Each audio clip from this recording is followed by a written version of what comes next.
Welcome to the Parenting in the Digital Age podcast. Many parents are concerned that their child might be falling behind. Others are just looking for ways to help their children thrive, not just in the classroom, but socially, and well into their future careers.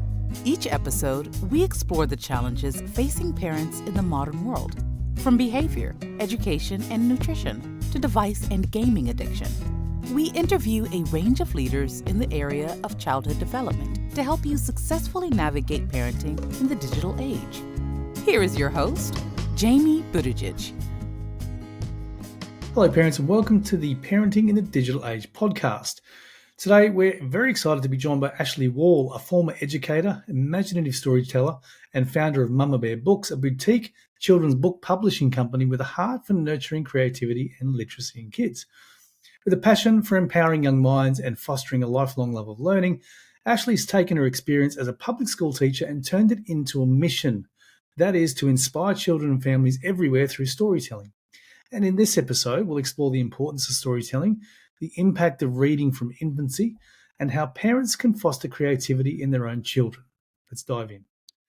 Ashley, thanks for joining us. Maybe you can start at the top by sharing with our listeners a little bit about what who you are and what you do and what you're passionate about. Yeah, thank you so much for having me. I'm really excited. I am, first and foremost, I'm a mom. I was a former educator. I taught middle school math actually for 10 years. And turning stay-at-home mom as I had kids, it was really great. And we read so many books that I just kept getting so inspired. I knew eventually I wanted to get back into the career world. I just didn't know what that looked like. And this idea to write a book just kept growing in my mind.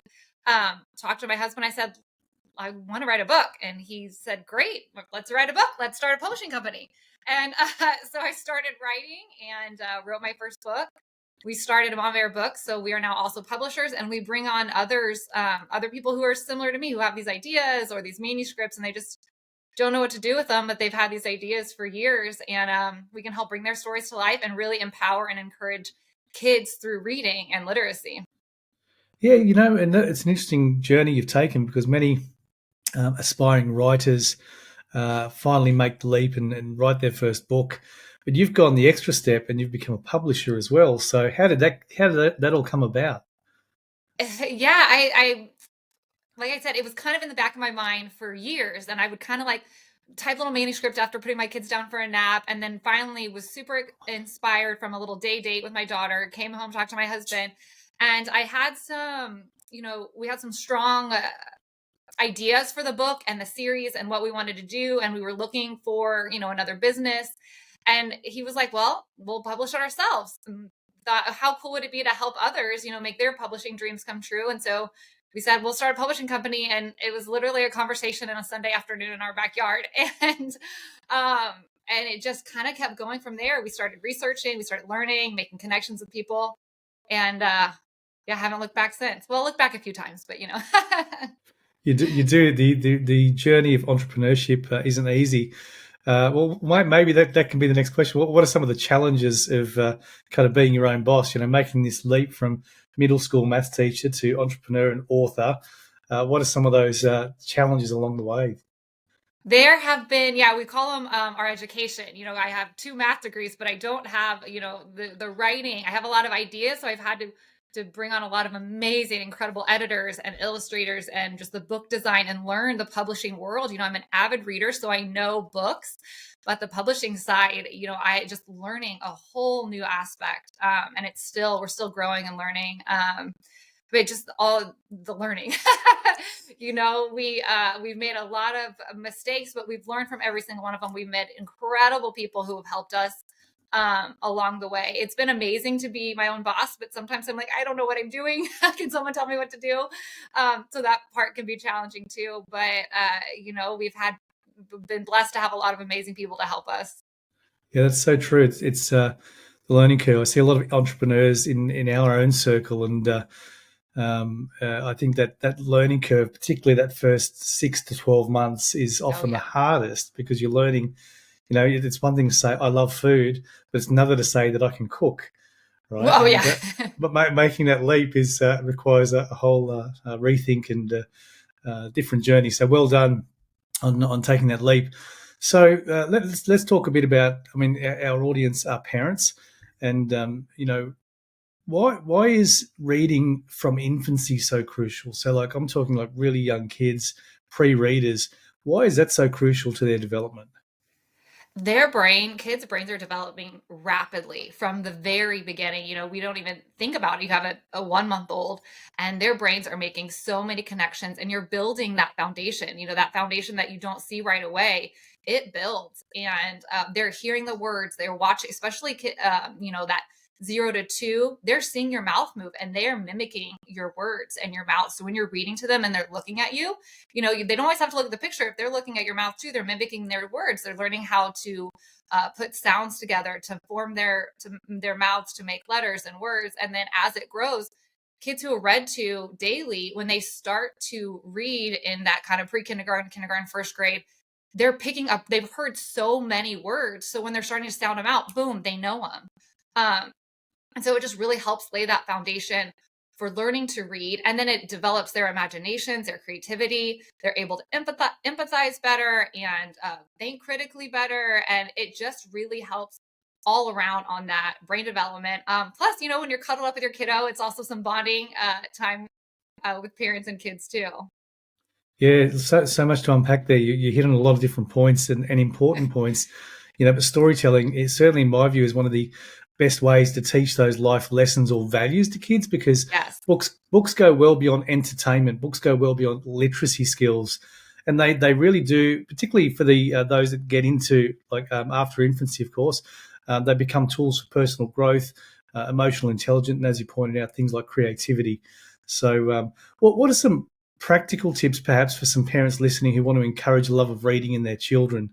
Are there any, I don't know, routines or rituals that you recommend for creating kind of a reading culture at home? Yeah, I just have books everywhere. First have them in the living room, the playroom, the bathroom. My kids, it's funny. Hey, can I have a book? And they go in the bathroom, but I literally have them everywhere, in the car, in their rooms.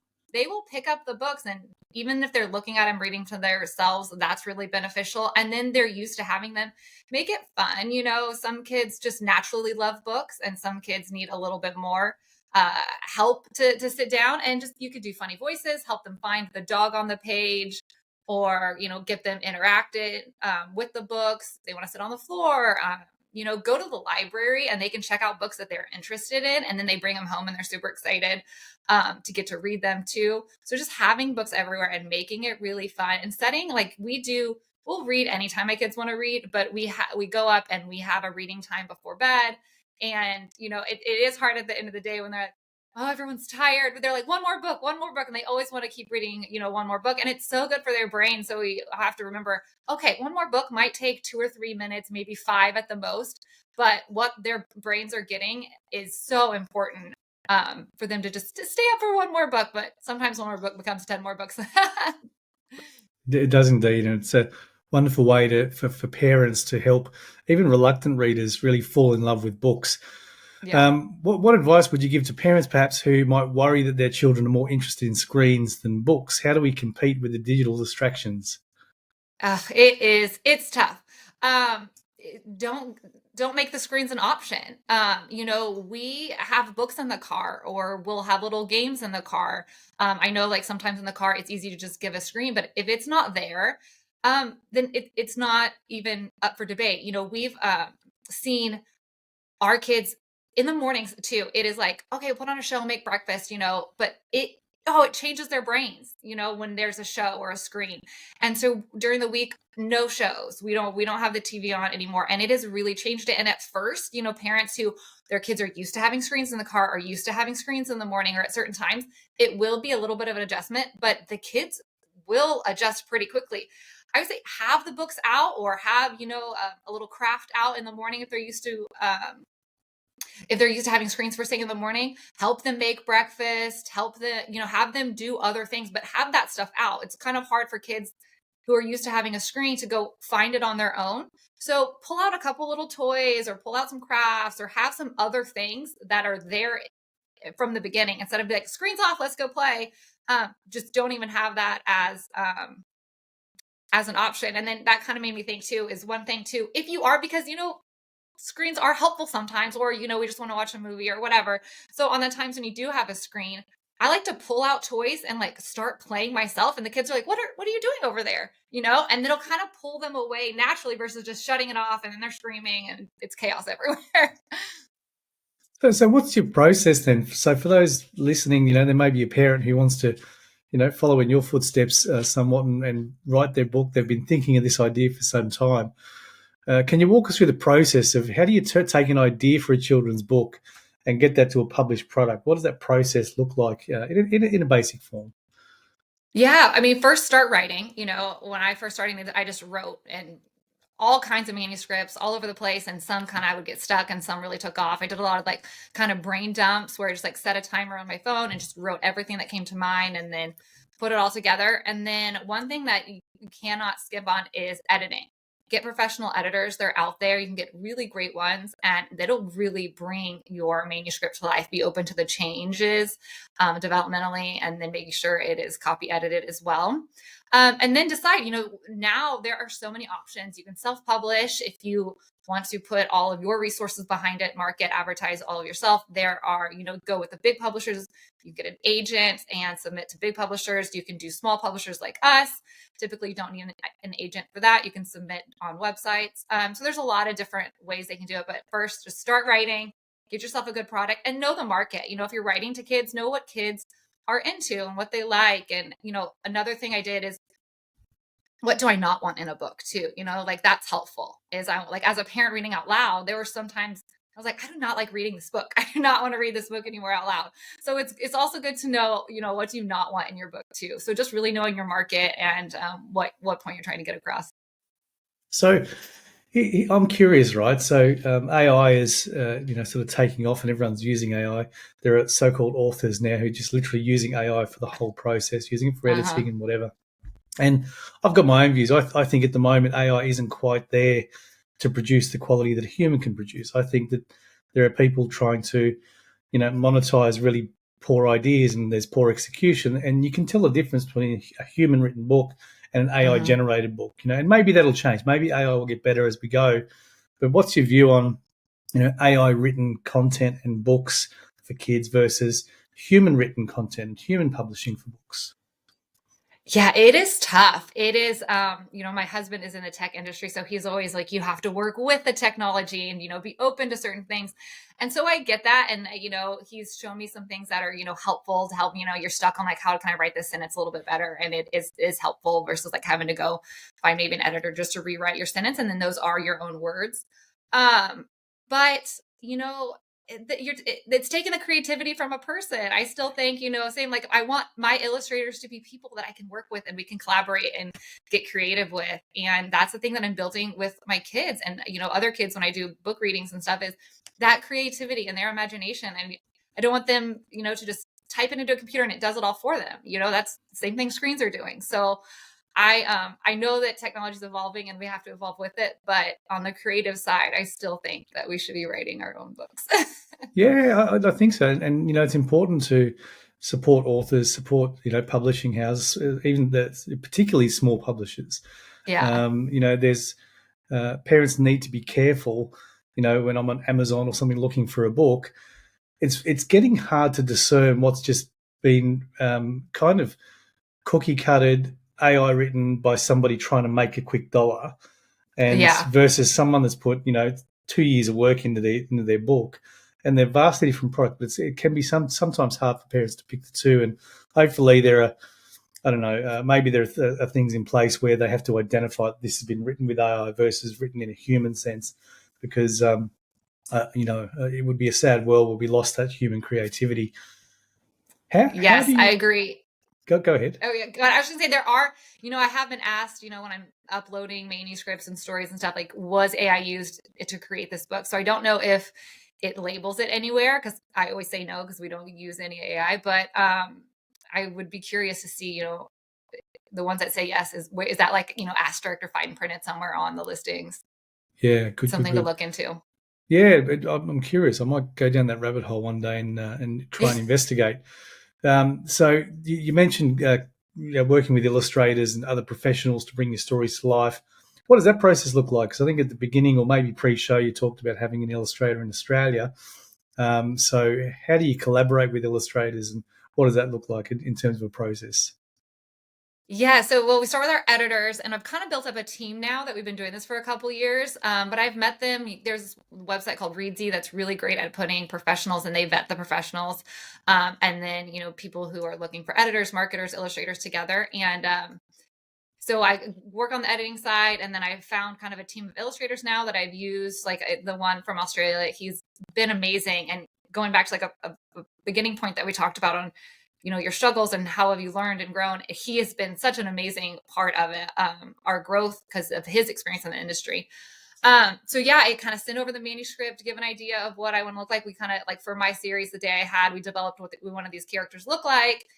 He put it all together, and then he puts the storyboards, and he'll send back, and I'll kind of give some notes. But I tried to let the illustrators really create, because I might have a vision in my head, and what they bring to life, you're like, wow, that's awesome.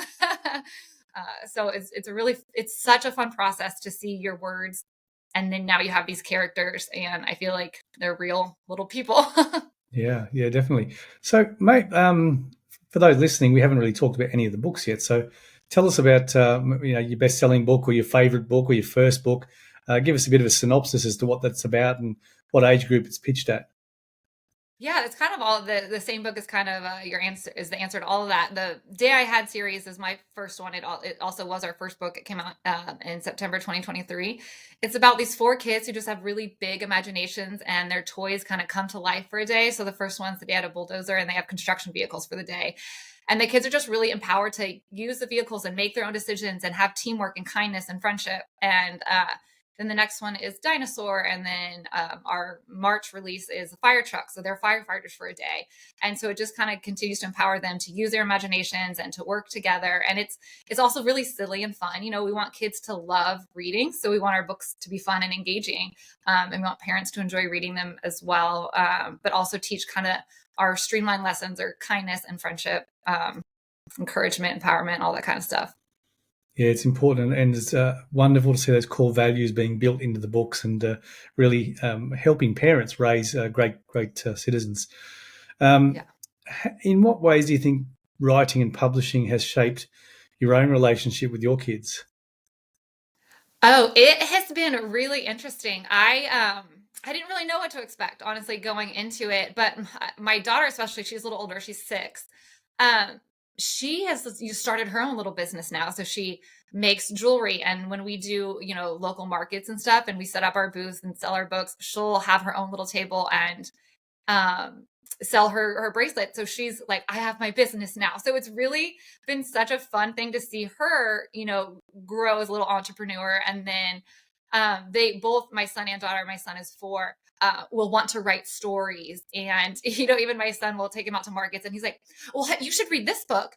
It is blah, blah, blah. And he'll be bringing people into the booth, talking to them about our books. So it's just really cool to see how they've gotten involved and really into it. And they love to give their feedback, and they get so excited when the stories come and the books come in, and they'll write their own stories now. So it's really cool. It's been really an amazing bonus that I wasn't really expecting, or I didn't know what to expect. It's incredible. And, it just made me think while you were answering that. Many parents or many people around the world, they've got jobs, and they're very, very separate from their family. Those jobs are very, very separate from their kids. And when you own a business, it's almost the opposite. The business, almost consumes the household. But Yeah. when done correctly and managed well, I get there's chaos in business ownership. But, for all the reasons you just highlighted there, growing young entrepreneurs, building communication skills in your son, spruiking books. There's so many lessons scattered throughout that relationship between entrepreneurship and publishing and parenting. So yeah, thanks for sharing. Yeah, it's been a really neat thing, but a balance. I'm like, I don't want, I want them to love the company. I don't want them it to overtake the parenting part of it. So that's something that from the beginning we said, we want them involved in stuff. But we don't want it to be, the kids pushed aside because business comes first. It's not at all. The kids have to come first, but it's fun to integrate them in. Yeah. Well said. If you could give one piece of advice to parents about fostering literacy and creativity, what would that be? Oh, one piece. Books. Have the books everywhere. They can't read if they don't have the books, and they will pick them up. If you have a stack of books, they'll pick them up. Switch books out. They might get tired of the same book, so they have a pile for a week and then switch out another one. That's another reason good to go to the library. You can check out a bunch, but just having books everywhere in all the rooms and the car, they'll pick them up. Yeah, and there are so many, and it doesn't have to be an expensive process or a burden on family budgets. I mean, there are No, yeah, library's libraries and free. book exchanges, local supermarkets, and all sorts of things Yeah. if you look hard enough. One fun question we like to ask all of our guests before we wrap up the podcast is if we had a time machine and Ashley could go back to her 12-year-old younger self, what's one piece of advice that you give to the 12-year-old Ashley? Well, you never know what's to come. I remember thinking, all throughout my stages, like I didn't know what I wanted to be. Like, oh, you tell me I'd be a teacher? Like, no way. And then in college, like, well, now I'm going to be a teacher, and that's just what I'll do forever. And it was an amazing part of my life. But then now I have this over here. So I would say, continue to learn and grow. There's so many books I read now that I'm like, oh, I wish I had read this when I was 24 and in the classroom, it would have helped me as a teacher. So I would tell, young Ashley that, just to keep learning and growing, and you just don't know where it might lead you. Great advice. And actually, just a side question out of curiosity, are there lesson plans for other educators who want to use your books in the classroom? We do. Yeah. On our website, we have free printables, and, that'll be kind of like learn the letter B, or ways that you can, when you make mistakes, because some of our books will have, this one character, kind of Mikey, gets into these silly little mishaps in all the books. And so like, how can you persevere if you're stuck on something, or, you're trying to learn? And so we have a lot of printables that go with the books, and it's all free on our website. And what's the website? MamaBearBooks.com. Super. That's it. I think brings us to the end of our show today. Ashley, thank you so much for your time and generosity. We'll put some links and stuff in the show notes, so parents who want to reach out or get in contact or acquire your books for their family, they can do so. Thank you so much for your time, and I hope we cross paths again soon. Thank you. I hope so too as well. You've been awesome. Cheers, and bye for now. Yes. Bye. If you enjoyed the show, please connect with Jamie on LinkedIn or Instagram. You'll find links in the podcast description. Parenting in the Digital Age is sponsored by Skill Samurai, Coding and STEM Academy for Kids. Skill Samurai offers after-school coding classes and holiday programs to help kids thrive academically and socially while preparing them for the careers of the future. Visit skillsamurai.com.au.